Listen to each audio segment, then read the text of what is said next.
പേരാമ്പ്രയിലെ strong room വിവാദത്തിൽ വിശദീകരണവുമായി ജില്ലാ കളക്ടർ. സീൽ ചെയ്യാത്ത മെറ്റീരിയൽ റൂം തുറന്നത് ഏജന്റുമാരുടെ സാന്നിധ്യത്തിലാണ്.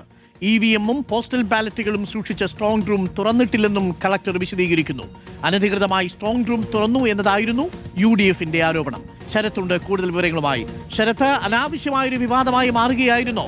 എല്ലാ പ്രോട്ടോക്കോളുകളും പാലിച്ചു തന്നെയാണോ ആ സ്ട്രോങ് റൂമിന് സമീപത്തുണ്ടായിരുന്ന അനുബന്ധ റൂം തുറന്നത്?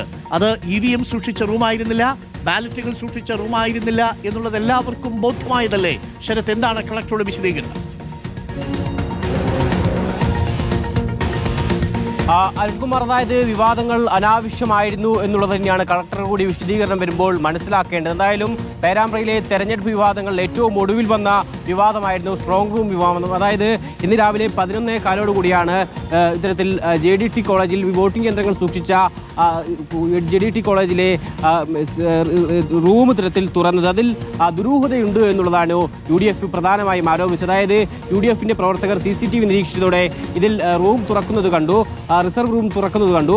ഇതിൽ പിന്നീട് ഉടൻ തന്നെ നേതാക്കൾ എത്തുകയും ഒപ്പം സ്ഥാനാർത്ഥി ഫാത്തിമ തഹ്ലി അടക്കം അവിടെ എത്തുകയും ചെയ്തു. അതായത് ഇത്തരമൊരു റൂം തുറക്കുന്ന കാര്യം 1 മണിക്കൂർ മുമ്പെയാണ് തന്നെ അറിയിച്ചത്.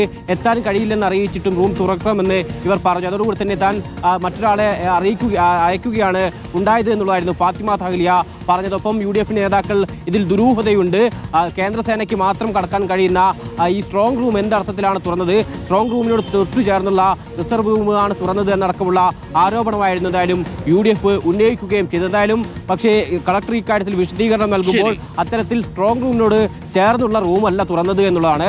സ്ട്രോങ് റൂം 1-ാം നിലയിലാണെങ്കിൽ ഈ തുറന്ന റിസർവ് റൂം 2-ാം നിലയിലാണ്.